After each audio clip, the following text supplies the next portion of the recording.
Hello दोस्तों, स्वागत है आप सभी का जीआर क्लासेस में। मेरा नाम है रवि। तो चलिए आज की वीडियो को शुरू करते हैं। दोस्तों आज हम बात करेंगे अंतिम 45 दिनों के महासंग्राम में डे 25। डे 25 से पहले हमने 24 क्लास हैं जो कि अभी तक कर दी हैं, जिनमें हमने भारत के भूगोल को कंप्लीट कर दिया है, इंडियन पॉलिटी को ख़त्म कर दिया है, भारत के जो विविध टॉपिक बनते हैं उनको थोड़ा हमने पढ़ रखा है, और उसके बाद हमने भारत के इतिहास की, प्राचीन भारत की हमने बात की थी। तो प्राचीन भारत का हमारा अभी तक चल रहा था, जिसमें हमने मौर्य साम्राज्य है जो कि लास्ट वीडियो बनाई थी। कुछ वीडियो इन इतिहास के बीच में मैं आपको कंप्यूटर की कराना चाहता हूं, जिससे कि आपका फ्लो है जो कि बना रहे और एक बढ़िया तरीके से आप अपनी तैयारी कर सकें। क्योंकि कंप्यूटर के क्वेश्चन भी हैं जो कि आपके एग्जाम में पूछे जाते हैं।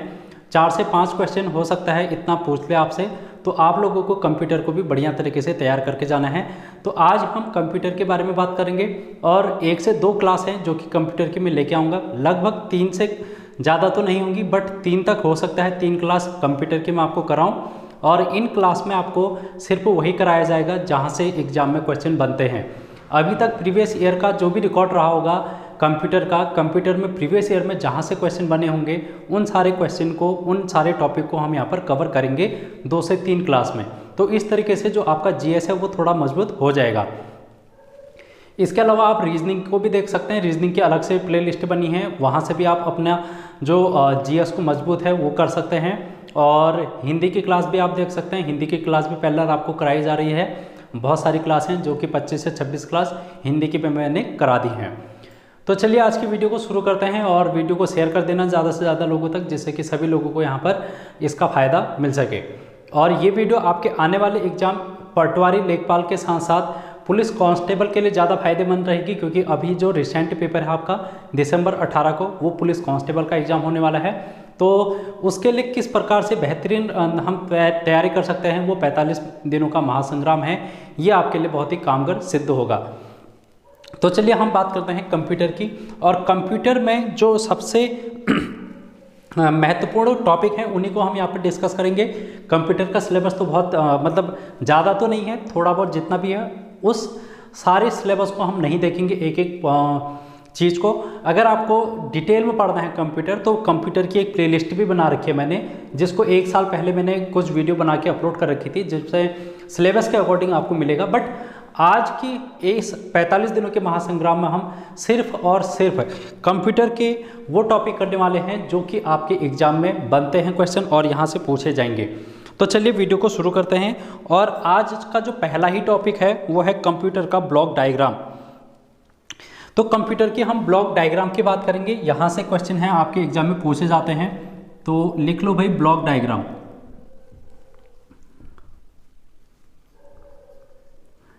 वैसे अगर देखा जाए तो कंप्यूटर में इंग्लिश जो शब्द हैं वो ज़्यादातर यहाँ पर प्रयोग किए जाएंगे, क्योंकि इंग्लिश शब्दों से ही हम परिचित हैं कंप्यूटर के। हिंदी के शब्द थोड़े हमको कम समझ में आते हैं कंप्यूटर की भाषा में। अगर हम कंप्यूटर को ही बोलें तो कंप्यूटर को हिंदी में संगणक बोला जाता है। अगर मैं संगणक बोलूँगा तो ज़्यादा समझ में नहीं आएगा, लेकिन अगर हम कंप्यूटर को कंप्यूटर बोलेंगे तो वो ज़्यादा समझ में आएगा। इसलिए आप लोग इस चीज़ का ध्यान देना कि यहाँ पर जितने भी शब्द हैं वो थोड़े इंग्लिश के शब्द ज़्यादा देखने के लिए मिलेंगे। तो आप लोग इस बात को ज़रा अच्छे से देख लेना। अगर हम कंप्यूटर के ब्लॉक डायग्राम की बात करें तो 3 यूनिट इसकी बेसिक हैं। 3 यूनिट से ये कंप्यूटर हमारा है, कंप्यूटर का ब्लॉक डायग्राम है जो कि बना है। आप लोग इस तरीके से बना सकते हैं, इसको इस तरीके से बना सकते हैं।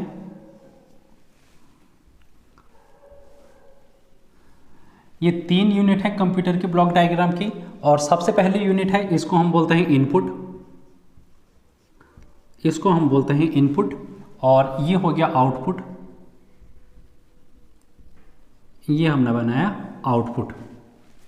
अभी मैं सारी चीज़ों को समझाऊंगा, बस आप इतना सा ध्यान में रखो कि ये क्या क्या है।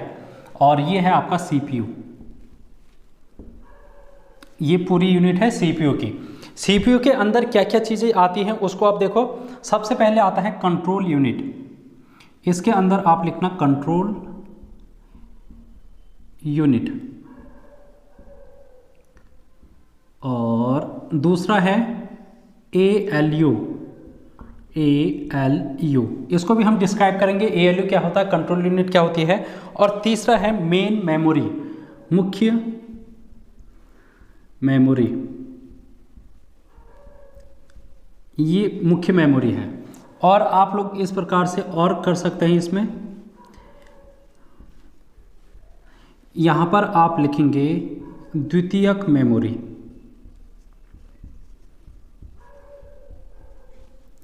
ये आप लिखेंगे द्वितीयक मेमोरी और इस तरीके से इसको आप बनाएंगे।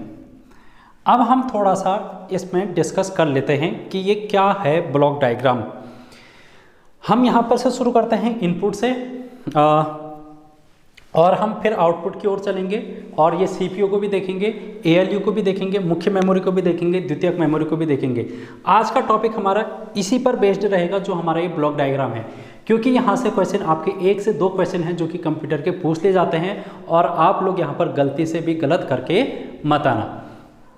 अगर हम बात करें इनपुट की, तो आप लोग अगर ये कंप्यूटर है, अगर आप कंप्यूटर पर कीबोर्ड के माध्यम से कुछ भी लिखते हैं, इस कीबोर्ड से अगर आप अपना नाम लिखेंगे तो क्या करेंगे, आप इनपुट देंगे। कंप्यूटर को आपने क्या दिया, इनपुट दिया। तो कंप्यूटर को कोई भी चीज़ बाहर से प्रोवाइड कराना इनपुट कहलाता है। और ये इनपुट हम कहाँ पर देंगे, ये देंगे हम सीपीयू में। कंप्यूटर के कहाँ पर देंगे, हम सीपीयू में देंगे। और उसके बाद जो भी हम टाइप करेंगे, जैसे मैंने अपना नाम टाइप किया रवि, तो ये रवि आउटपुट पर हमको मिल जाएगा। तो ये है इसका बेसिक सा फंक्शन जो कि कंप्यूटर की एक ब्लॉक डायग्राम है।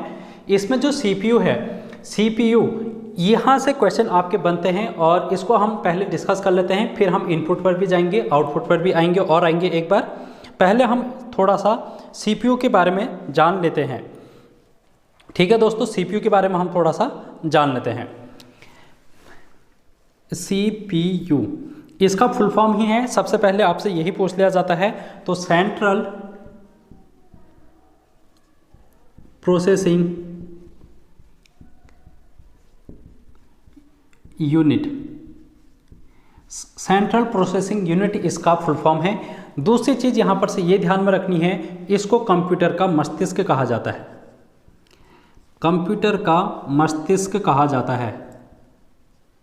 कंप्यूटर का मस्तिष्क भी इसको कहा जाता है और हार्ट भी कहा जाता है। Heart of computer, heart of computer का मतलब है कंप्यूटर का दिल भी इसको कहा जाता है, या फिर धड़कन आप कह सकते हैं। तो कंप्यूटर का दिल या धड़कन भी सीपीयू को ही कहा जाता है। क्यों कहा जाता है, क्योंकि ये जो सीपीयू है ये कंप्यूटर को पूरा कंट्रोल करता है। जैसे कि आप देख रहे हैं यहाँ पर कंट्रोल यूनिट है, जो भी इनपुट आउटपुट है उसको कंट्रोल करने का काम इसके अंदर जो लगा है एक कंट्रोल यूनिट काम करेगा। उसके अलावा एएलयू यहाँ पर है जो कि मुख्य काम करता है। एएलयू को भी हम यहाँ पर देख लेते हैं कि एएलयू क्या है। एएलयू से भी आपके क्वेश्चन बन सकते हैं, जैसे कि इसकी फुल फॉर्म है, आपसे पूछ ली जाती है। तो इसकी फुल फॉर्म में हिंदी में ही लिख देता हूँ, arithmetic logic unit. Arithmetic logic unit इसका फुल फॉर्म है। अगर आप कोई भी चीज़ कंप्यूटर पे देते हैं, इनपुट देते हैं, जैसे कि आपने इनपुट दिया 2+4, 2+4 आपने कीबोर्ड पर टाइप किया और ये 2+4 कहाँ पर कैलकुलेट होगा, इसका जो गणना करेगा कौन करेगा, ये काम करेगा एएलयू। और ये एएलयू कहेगा कि 2+4 6 होता है। तो ये काम जो है वो अर्थमेटिक लॉजिक यूनिट का काम होता है। अर्थमेटिक का मतलब होता है जो भी मैथमेटिकल चीज़ें होती हैं, जैसे कि प्लस माइनस गुणा भाग, ये सारे काम जो हैं वो अर्थमेटिक के अंदर आ जाते हैं। अगर हम लॉजिक की बात करें, लॉजिक में आप लोगों ने साइंस के अगर आप बैकग्राउंड के होंगे तो जैसे कि नॉट हो गया, एंड हो गया, नैंड हो गया, ये आप थोड़ा सा इसको घबराना मत, ये आपके सिलेबस का भाग नहीं है, बट थोड़ा सा इसको जान लो कि लॉजिक क्या होता है। तो एंड, नैंड और ये सारे क्या हैं, लॉजिक होते हैं। ये जो सारे फंक्शन हैं वो कौन करेगा, अर्थमेटिक लॉजिक यूनिट काम करेगा। तो आई होप आप लोगों को एएलयू के बारे में भी पता चल गया होगा। अब हम बात करेंगे मुख्य मेमोरी की। मुख्य मेमोरी पर हम बाद में जाएंगे, उससे पहले हम थोड़ा सा इनपुट और आउटपुट के बारे में थोड़ा जान लेते हैं और यहाँ से जो क्वेश्चन हैं वो बनने वाले उनको हम डिस्कस करते हैं। मेमोरी अलग से हम पढ़ लेंगे क्योंकि एक लंबा टॉपिक है मेमोरी का। तो हम यहाँ पर देख लेते हैं इनपुट के बारे में।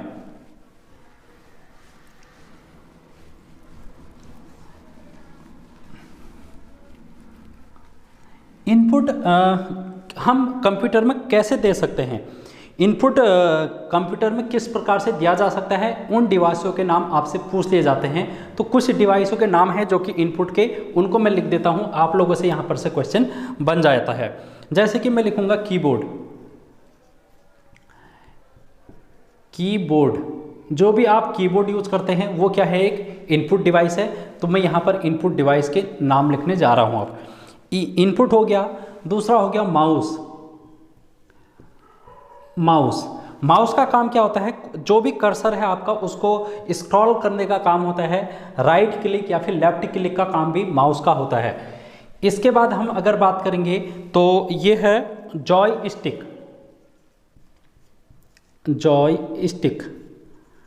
जॉय स्टिक भी एक प्रकार का इनपुट है। जॉय स्टिक का मतलब है जो आप वीडियो गेम खेलते हैं ना, वीडियो गेम आप लोगों ने अगर खेला होगा तो वीडियो गेम को आप किस प्रकार से कंट्रोल करते हैं, अपने हाथ पर एक रिमोट होता है, उसी को हम कहते हैं जॉय स्टिक।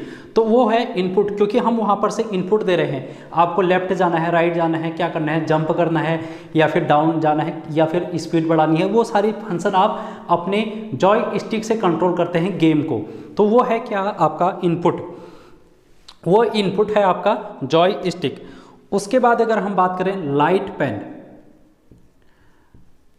लाइट पेन, आजकल आप लोग देखते होंगे डिजिटल बोर्ड में पढ़ाने का जो है वो सिस्टम आजकल प्रचलन में है, क्योंकि डिजिटल युग है तो डिजिटल का ही बोर्ड हम यूज़ करते हैं। लेकिन यहाँ पर आपको वाइट बोर्ड दिख रहा है, ये वाइट बोर्ड में ये आपको सिंपल सा मार्कर दिख रहा है। लेकिन अगर मैं यहाँ पर डिजिटल बोर्ड होता तो डिजिटल बोर्ड में मैं किस पेन का यूज़ करता, लाइट पेन का प्रयोग करता।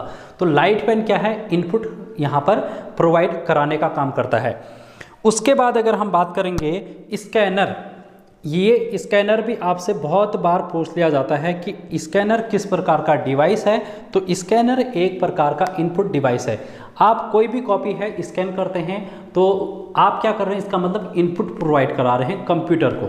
ठीक है दोस्तों, स्कैनर क्या कराएगा, इनपुट प्रोवाइड कराने का काम करेगा। उसके बाद अगर हम बात करेंगे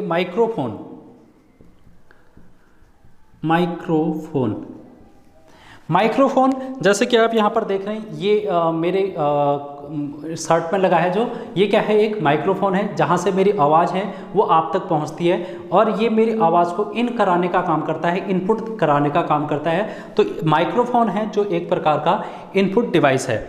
उसके बाद अगर हम बात करेंगे टच स्क्रीन, आप अपने फ़ोन पर ही देख लो या फिर लैपटॉप पर देखेंगे, अगर टच स्क्रीन आपका है तो क्या करते हैं आप लोग, टच से कोई भी चीज़ है प्रोवाइड कराते हैं कंप्यूटर को या फिर फ़ोन को। तो टच स्क्रीन क्या है, एक प्रकार का इनपुट डिवाइस है। इसके बाद अगर हम बात करेंगे बार कोड रीडर, आजकल तो गूगल पे का ज़माना चल गया है। तो गूगल पे में आप लोग किसी भी शॉप पर जाते हैं तो वहाँ पर क्या करते हैं, अपने फ़ोन से स्कैन करते हैं। क्या स्कैन करते हैं, बार कोड। तो बार कोड क्या है, एक प्रकार का बार कोड रीडर जो है वो क्या है, एक प्रकार का इनपुट का काम कराता है। ठीक है दोस्तों, ये क्या है, एक इनपुट है। जब आप बार कोड अपने फ़ोन पर डालेंगे उस दुकान वाले का, तब उसका जो बार कोड में फ़ोन नंबर होगा वो आपके फ़ोन पर इन हो जाएगा और आप लोग पेमेंट कर लेंगे। तो इस प्रकार से आप कह सकते हैं कि जो बार कोड रीडर है वो एक प्रकार का क्या है, इनपुट डिवाइस है जो कि कंप्यूटर को कुछ ना कुछ देने का काम करता है। उसके बाद अगर हम बात करें OMR, यहाँ पर इंग्लिश में ही मैं लिखूंगा OMR को। OMR भी एक इनपुट डिवाइस है, इनपुट है। देखो आप लोग पेपर देने जाएंगे तो पेपर में आप लोग क्या करते हैं, गोला करते हैं। जो भी आपकी OMR सीट होती है, ABCD इस प्रकार से 4 ऑप्शन होते हैं, किसी एक ऑप्शन को आप इस प्रकार से क्या करते हैं, गोला करते हैं। और क्या आप लोग सोचते हैं कि जब आपके पास ये जो कॉपियां हैं आपकी आयोग में चली जाती हैं तो एक एक करके ये चेक होती होंगी? नहीं, ये होती हैं एक स्कैनर में डाली जाती हैं जिसको हम बोलते हैं ऑप्टिकल मार्क रीडर। क्या बोलते हैं इसको? Optical mark reader. Optical mark reader. Optical mark reader है इसका फुल फॉर्म। ये ऑप्टिकल मार्क रीडर क्या करता है, इसको स्कैन करके आपका जो राइट आंसर है उसको मैच कराता है अपने प्रोग्राम से। इस प्रकार से है जो कि आपका कॉपी चेक होती है। तो OMR की फुल फॉर्म बहुत बार आपसे पूछी जाती है, आपको ये ध्यान में रखना है। ऑप्टिकल मार्क रीडर इसका फुल फॉर्म होता है। इसके बाद हम बात करेंगे QR कोड। जैसे बार कोड होता है उसी प्रकार QR कोड भी होता है। तो इसको हम बोलते हैं, इसका जो फुल फॉर्म होता है क्विक रिस्पॉन्स। इसका फुल फॉर्म क्या होता है, क्विक रिस्पॉन्स। ये भी आपको ध्यान में रखना है। तो इतनी सारी चीज़ें हैं जो कि हमको ध्यान में रखनी है। आपके इनपुट डिवाइस में पूछ ली जाती हैं कभी कभी, तो आप लोग इनको गलत मत करके आना। अब हम चलते हैं आउटपुट डिवाइस में। आउटपुट मतलब आप लोग क्या कर रहे हैं, अपने फ़ोन पे मेरी वीडियो को देख रहे हैं, यानी कि आप अपने स्क्रीन पर देख रहे हैं, लैपटॉप की या फिर कंप्यूटर की या फिर अपने फ़ोन की। तो ये इसको हम कहते हैं आउटपुट। आउटपुट हमको कहाँ कहाँ से मिल सकता है, एक तो हमको मिलेगा मॉनिटर से। मॉनिटर क्या है, एक प्रकार का आउटपुट है। एलईडी से भी आपके एग्जाम में क्वेश्चन पूछे जाते हैं। इसका फुल फॉर्म है जो कि आपसे पूछ लिया जाता है अक्सर। तो एलईडी का फुल फॉर्म है लाइट एमिटिंग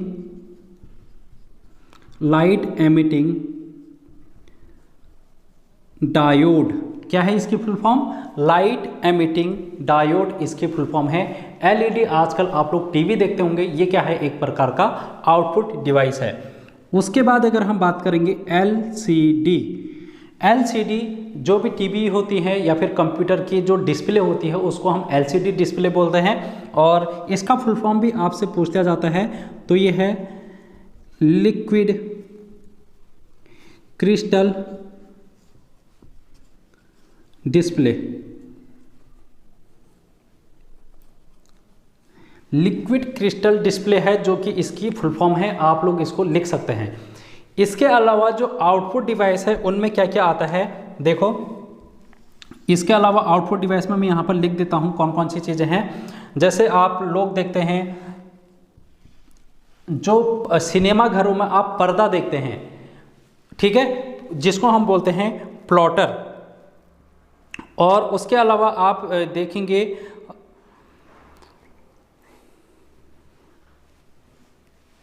आउटपुट डिवाइस में, जैसे कि आप देखते हैं यहाँ पर प्रिंटर हो गया,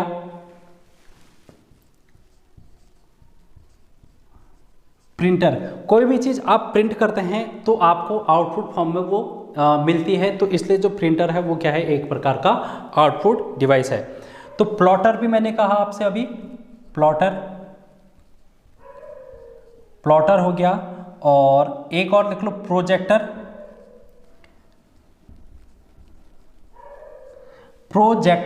प्रोजेक्टर भी एक प्रकार का क्या है, जहां पर कंप्यूटर से एक बीम डाली जाती है पर्दे पर, उसको हम बोलते हैं प्रोजेक्टर।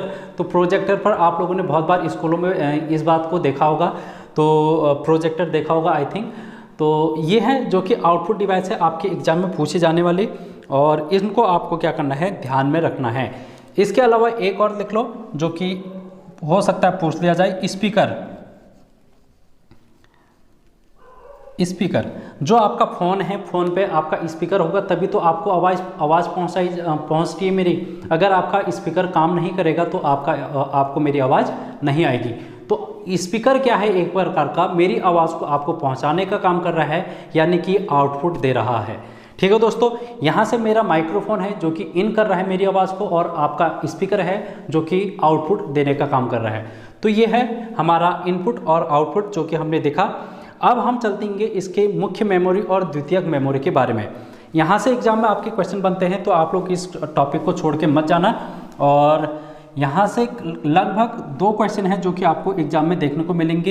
एक क्वेश्चन तो आपको इनपुट आउटपुट डिवाइस से देखने को मिल सकता है, और दूसरा क्वेश्चन है CPU वाले से, और एक आध प्रश्न है जो कि यहाँ पर मेमोरी से अक्सर पूछ लिया जाता है। तो मेमोरी से भी क्वेश्चन हैं जो कि आपके एग्जाम में पूछ ले जाते हैं, तो इसलिए मेमोरी को भी आपने ध्यान में रखना है और याद करना है। मैं इनपुट और आउटपुट को अब मिटाने जा रहा हूँ, क्योंकि अब हम बात करेंगे मेमोरी की। हमने कंट्रोल यूनिट भी पढ़ लिया है। कंट्रोल यूनिट का काम है पूरे कंप्यूटर के फंक्शन को कंट्रोल करना। यहाँ पर अगर हम बात करेंगे ALU की, ALU का काम क्या है, अर्थमेटिक लॉजिक यूनिट। जो भी हम कंप्यूटर में प्रोवाइड कराएंगे, जैसे कि प्लस माइनस, जोड़ घटाना, गुणा भाग, ये सारी चीज़ें हैं जो कि ALU करता है। अब हम बात करेंगे मेमोरी की। मेमोरी यहाँ पर इसको मैं अलग से ही बना देता हूँ अब, क्योंकि मेमोरी है आपका एग्जाम में बहुत सारे क्वेश्चन हैं जो कि यहाँ पर से पूछ ले जा सकते हैं। तो मेमोरी है, दो प्रकार की होती हैं।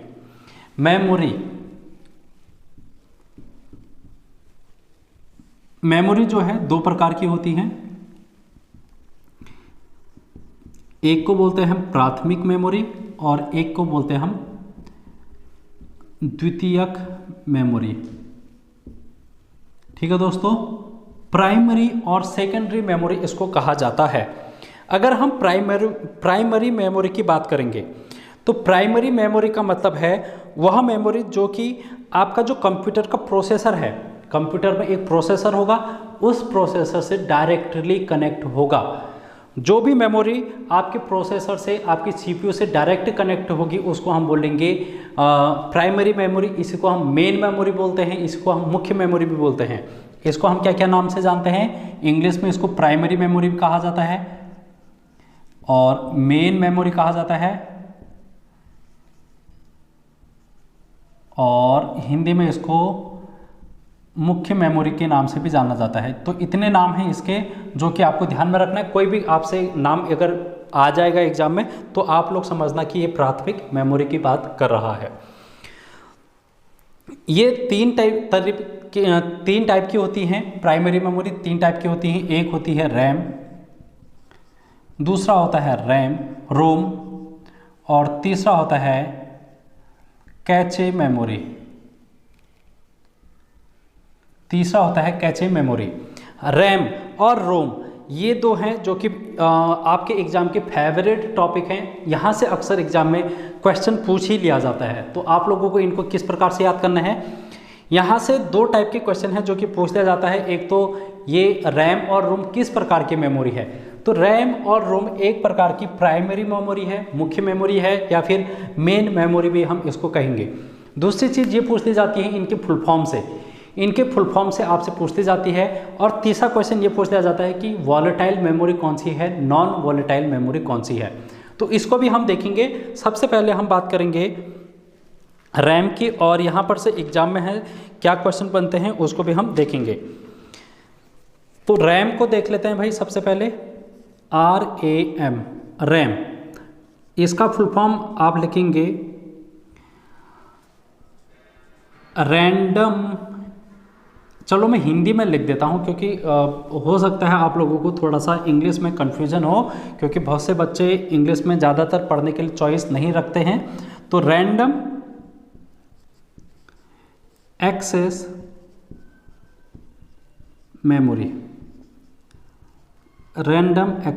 मेमोरी, इसका क्या है? ये फुल फॉर्म है।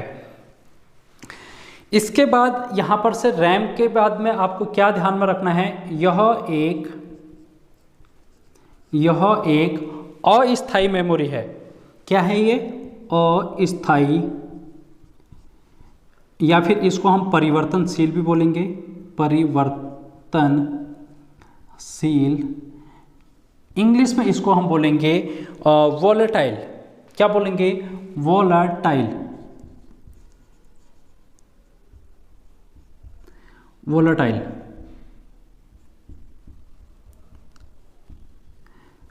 तो इतनी बात है जो कि आपको ये ध्यान में रखनी है कि रैंडम एक्सेस मेमोरी क्या है? एक प्रकार की अस्थायी या फिर वॉलेटाइल मेमोरी है, या फिर परिवर्तनशील मेमोरी है। इस बात को समझने की कोशिश करना। किस प्रकार से? एक उदाहरण मैं आपको देता हूँ।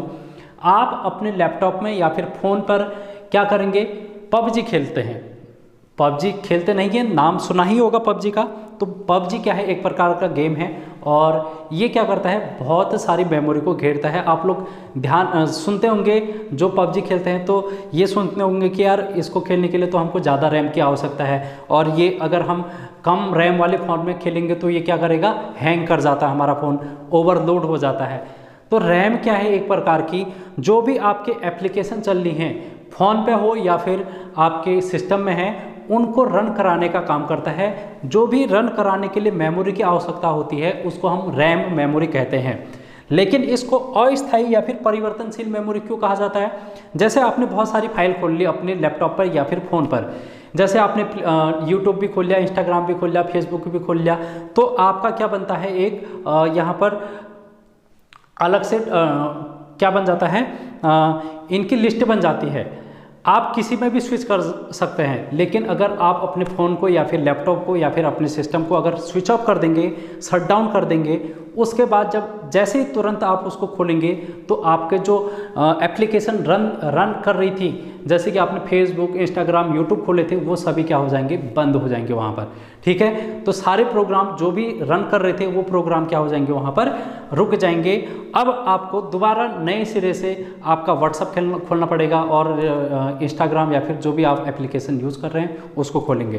तो इसको एक्सेस करने के लिए जो भी मेमोरी का यूज किया जाता है उसको कहा जाता है अस्थायी मेमोरी या फिर रैंडम एक्सेस मेमोरी। ठीक है दोस्तों, I hope random access memory आपको समझ में आई होगी। अब हम बात करेंगे रैंडम एक्सेस मेमोरी की टाइप की। तो ये दो प्रकार की होती हैं। एक इसके टाइप अगर हम देखें तो दो टाइप की होती है, एक होता है डी रैम और एक होता है एस रैम। डी रैम का मतलब है डायनेमिक रैम और एस रैम का है मतलब है स्टैटिक रैम। फुल फॉर्म में क्या है इसका, डी से डायनेमिक रैम और एस से स्टैटिक रैम। और रैम का फुल फॉर्म तो आपको पता ही है, रैंडम एक्सेस मेमोरी।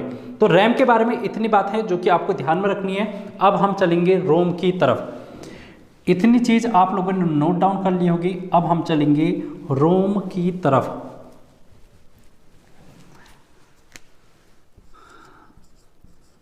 रोम फुल फॉर्म इसकी क्या है, रीड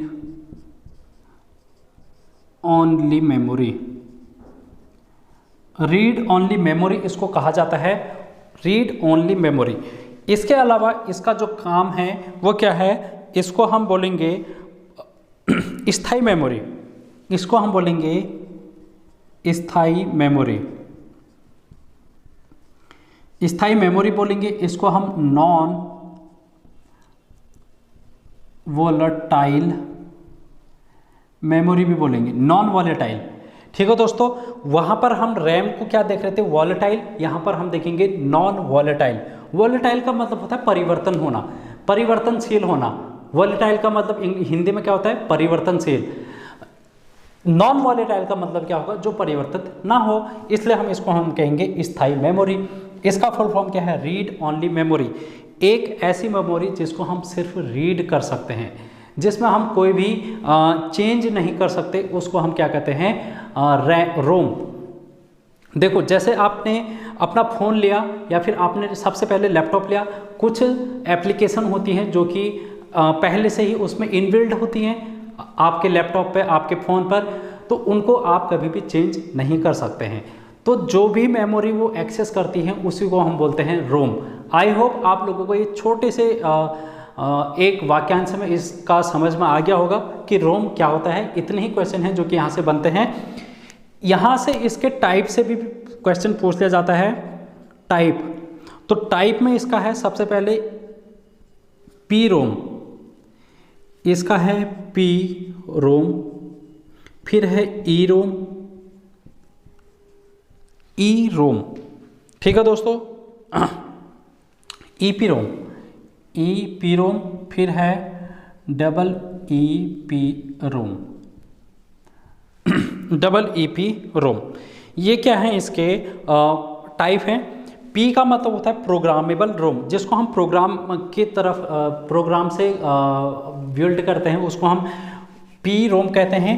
ई पी रोम का मतलब होता है इलेक्ट्रिकली प्रोग्रामेबल रोम। फिर यहाँ पर है ई पी रोम। ठीक है दोस्तों, इस प्रकार से आप इसको ध्यान में रखेंगे। तो इनकी फुल फॉर्म यहाँ से नहीं पूछी जाती है, बस आपसे ये टाइप हो सकता है पूछ ले कभी, तो आप लोग इसको ध्यान में रख सकते हैं। रोम भी हमारा हो गया है कंप्लीट। ठीक है दोस्तों, रोम भी हमारा क्या हो गया है, कंप्लीट हो गया है। अब हम बात करेंगे अगर कैचे मेमोरी की। कैचे मेमोरी एक प्रकार की क्या है, काल्पनिक मेमोरी है। इतना ही क्वेश्चन है जो कि आपको यहाँ पर से ध्यान में रखना है कि ये क्या है, एक काल्पनिक मेमोरी है। ये क्या है, एक काल्पनिक मेमोरी है। आपसे क्वेश्चन पूछ लिया जाएगा कि काल्पनिक मेमोरी किसको कहते हैं, तो कैचे मेमोरी है जो कि जिसको हम काल्पनिक मेमोरी भी कहते हैं। एक क्वेश्चन और बन जाता है मेमोरी से, उसको भी मैं यहाँ पर थोड़ा सा डिस्कस कर देता हूँ। सबसे पहले चलो हम बात कर लेते हैं द्वितीयक मेमोरी की। द्वितीयक मेमोरी की हम बात कर लेते हैं, उसके बाद हम है जो कि इस चीज़ को डिस्कस करेंगे।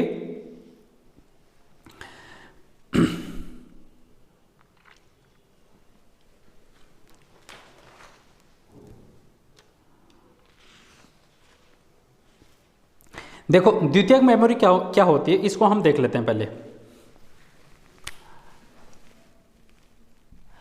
द्वितीयक का मतलब होता है सेकेंडरी मेमोरी। द्वितीयक का मतलब क्या होता है, सेकेंडरी मेमोरी।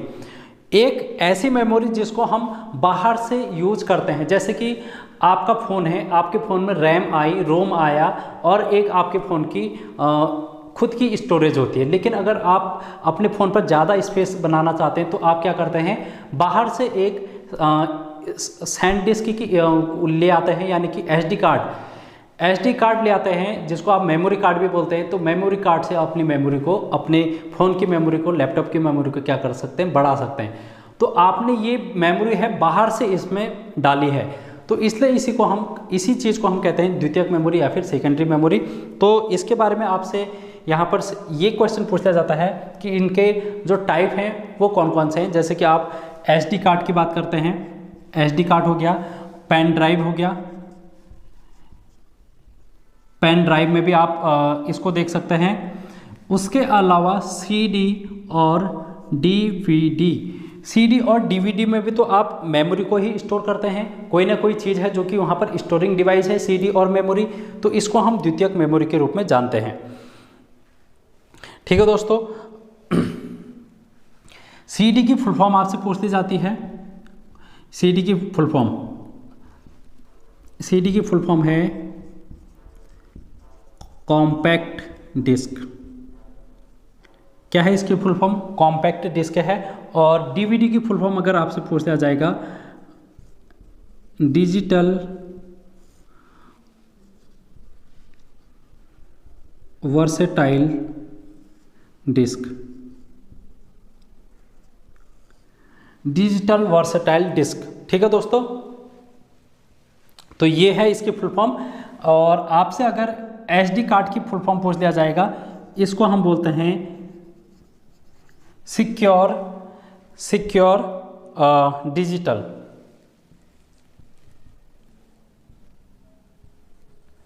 सिक्योर डिजिटल इसकी फुल फॉर्म होती है।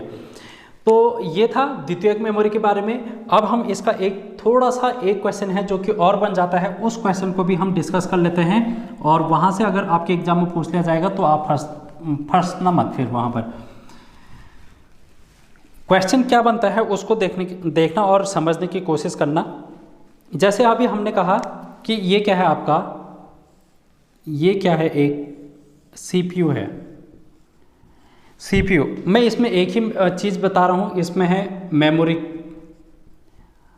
मेमोरी हमने देखी थी जब हमने सीपीयू देखा था। मुख्य मेमोरी हमने देखी थी, तो मुख्य मेमोरी में भी प्राइमरी मेमोरी हमने देखी, जिसको हम मेन मेमोरी भी बोलते हैं।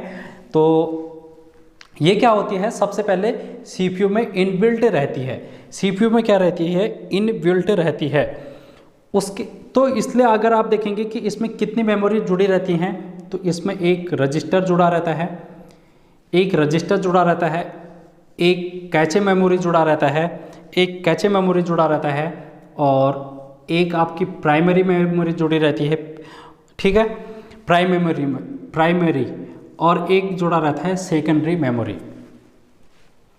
ये जो रजिस्टर है इसका आकार सबसे कम होता है,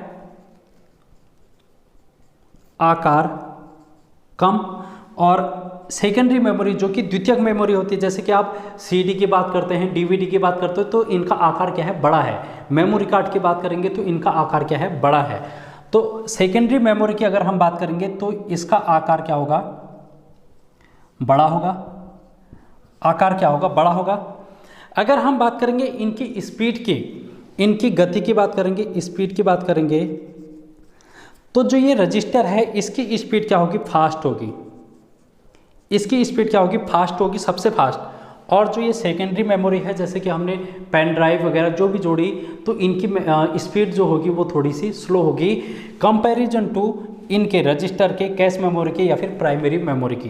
तो इनकी जो स्पीड होती है, स्पीड, इसकी स्पीड क्या होती है, स्लो होती है। अब आपसे क्वेश्चन क्या बनता है, इसको मैं डिस्कस करता हूँ। आपसे ये पूछा जाता है कि सबसे फास्ट मेमोरी कौन सी होती है, सबसे तेज मेमोरी कौन सी होती है, तो आप बोलेंगे रजिस्टर होती है जो कि सबसे तेज मेमोरी होती है। R for register, R for register है जो कि सबसे तेज मेमोरी होती है और इसका आकार सबसे छोटा होता है। सबसे तेज होने का कारण ये है क्योंकि ये सीपीयू में जो कि आपकी प्रोसेसर है उससे सबसे पहले कनेक्ट रहती है, इसलिए इसका आकार भी छोटा होता है और ये क्या होती है, फास्टेस्ट मेमोरी होती है, सबसे तेज मेमोरी होती है। लेकिन कभी कभी आपको एग्जाम में रजिस्टर जो है वो ऑप्शन में नहीं दिया रहता है, तब आप क्या करेंगे, तब आप बोलेंगे कि ये जो कैचे मेमोरी है वो सबसे तेज मेमोरी होगी। कैसे मेमोरी, इसको हम कैश मेमोरी भी बोलते हैं।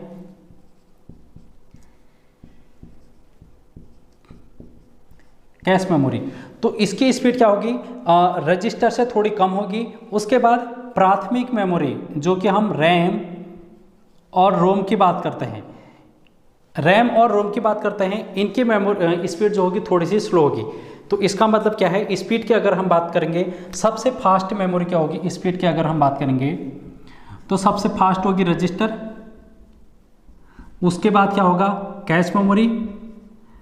उसके बाद हो गया रैम और रोम यानी कि प्राइमरी मेमोरी।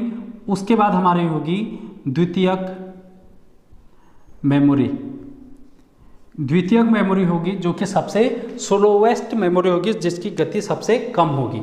तो इतनी बात है जो कि आपसे क्वेश्चन में पूछते जाते हैं, आप लोग इस क्वेश्चन को गलत मत करके आना। एक चीज़ और हम देख लेते हैं मेमोरी से ही, और वहाँ से भी आपके एग्जाम में पूछ लिया जाता है क्वेश्चन, तो उसको भी आप छोड़ के मत आना, क्योंकि आप अगर यहाँ से पढ़ रहे हैं तो आप लोग डेफिनेटली उस क्वेश्चन को अटेम्प्ट करके आना। जैसे आप नाम सुनते हैं MB, GB, KB, ये क्या होता है, इसके बारे में हम बात करेंगे। तो मेमोरी का ही ये भाग है, इसको हम बात करते हैं। देखो मेमोरी की अगर हम बात करेंगे, सबसे छोटी इकाई क्या होती है, मेमोरी की सबसे छोटी इकाई क्या होती है, तो अगर हम बात करें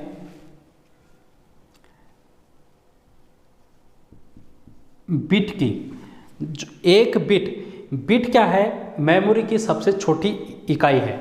ये क्या है, सबसे छोटी इकाई है।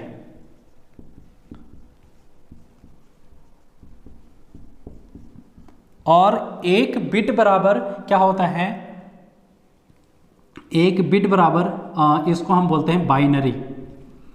एक बिट को हम बोलते हैं बाइनरी, और बाइनरी क्या होता है, 0 और 1। 0 और 1 क्या है, बाइनरी नंबर है। आपसे क्वेश्चन पूछ लिया जाता है निम्न में से बाइनरी नंबर कौन सा है, तो बाइनरी नंबर 0 और 1, बाइनरी का मतलब होता है 2, बाइनरी का मतलब होता है 2 में कौन कौन आ गया, एक तो आ गया 0 और एक आ गया 1।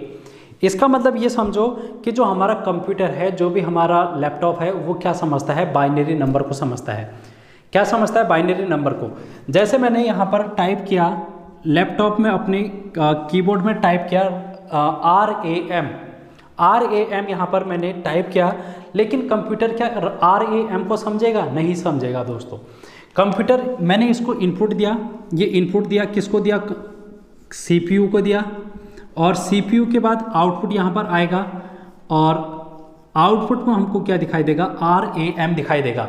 लेकिन इसके अंदर क्या हो रहा है, इस CPU के अंदर क्या हो रहा है, इस CPU के अंदर हो रहा है जो ये RAM है, ये कन्वर्ट हो रहा है, ये कन्वर्ट हो रहा है RAM, और ये एक कोड के रूप में कन्वर्ट हो जाता है। किसके रूप में, कोड के रूप में कन्वर्ट हो जाता है। और वही कोड क्या होता है, 0 और 1, 0 और 1 के फॉर्म में इस तरीके से सीरीज यहाँ पर है जो कि चलती जाती है, और ये सीरीज कितनी भी लंबी हो सकती है, वो हमारे इस पर डिपेंड करेगा कि हमारा इनपुट कितना लंबा है। तो जब ये CPU इस भाषा को समझेगी 0 और 1 मशीनी भाषा, या फिर इसको हम बाइनरी नंबर भी कहेंगे, उसके बाद इसमें एक और चीज़ लगी रहती है जो कि कन्वर्ट कर देता है इस 0101 की सीरीज़ को फिर से कन्वर्ट कर देगा और RAM हमको मॉनिटर पर आपकी स्क्रीन पर दिखाई देगा। ये बातें हैं जो कि कंप्यूटर के अंदर चल रही हैं, लेकिन हमको दिखाई क्या दे रहा है, हमको ये दिखाई दे रहा है जो कि कीबोर्ड में हम टाइप करते हैं और जो कि हमको स्क्रीन पर हम दिखाई देता है वो चीज़ें हैं। तो कंप्यूटर के अंदर क्या चीज़ें चल रही हैं ये आपने देखा, और कंप्यूटर के अंदर जो भी चीज़ें चल रही होती हैं वो चलती हैं बाइनरी नंबर में 0 और 1 के रूप में। ठीक है दोस्तों, आई होप आप लोगों को ये चीज़ें समझ में आई होंगी।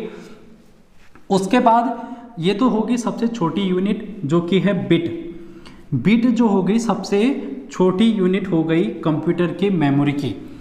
उसके बाद अगर हम बात करेंगे 4 बिट की, अगर मैं 4 बिट को मिला दूं तो 4 बिट में बन जाता है मेरा एक निबल। क्या बन जाता है, एक निबल बन जाता है। उसी प्रकार अगर मैं 8 बिट को मिला दूं, 8 बिट को मिला दूं तो मेरा क्या बन जाता है, एक बाइट बन जाता है। इसको हम 1B इस तरीके से लिखेंगे, एक बाइट ये बन गया मेरा। ठीक है दोस्तों, एक बाइट बन गया। अगर मैं बात करूं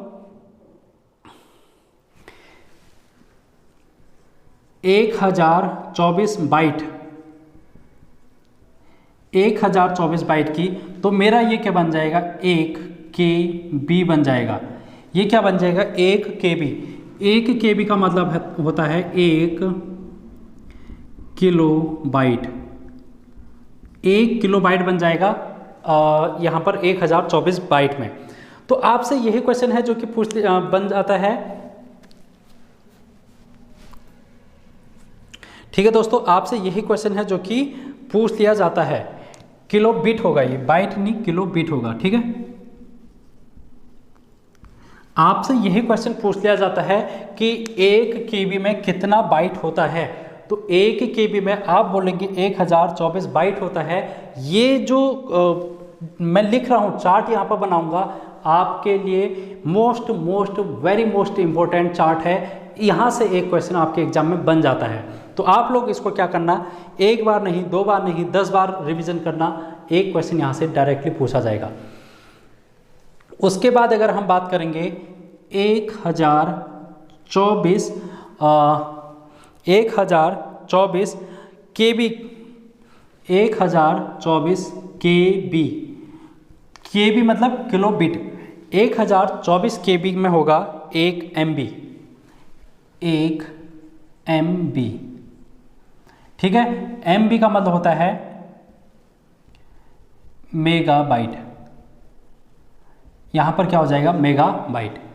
1 मेगाबाइट में क्या होता है, 1024 KB होता है। उसके बाद अगर हम बात करेंगे 1024 MB, तो ये हो जाएगा हमारा 1 GB, 1 GB। गीगाबाइट, इसको हम बोलेंगे गीगाबाइट। ठीक है दोस्तों, गीगाबाइट हम इसको बोलेंगे। उसके बाद अगर हम बात करेंगे 1024 GB, तो 1024 GB में होगा 1 टेराबाइट, 1 TB, ये होगा टेराबाइट। ये बात है जो कि आपको ध्यान में रखनी। इतनी चीज़ें हैं जो कि आपसे एग्जाम में पूछी जा सकती हैं कि 1 GB में कितना MB होता है। आपसे क्वेश्चन में ये कह दिया जाएगा 1024 MB होता है, 1024 KB होता है, 1024 GB होता है।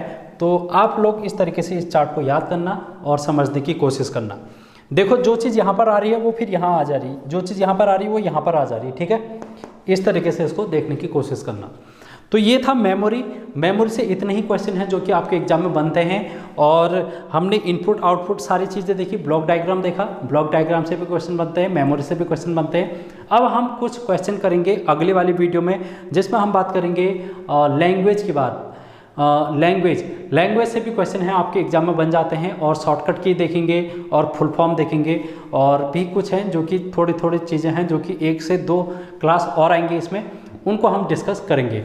तो दोस्तों आज की वीडियो में इतना ही, और अब हम बात करेंगे कल, और तब तक बने रहिए और JR क्लासेस को सब्सक्राइब कीजिए, बेल आइकन को प्रेस कीजिए और ज़्यादा से ज़्यादा लोगों तक इस वीडियो को शेयर करने की कोशिश करें। तो थैंक यू सो मच।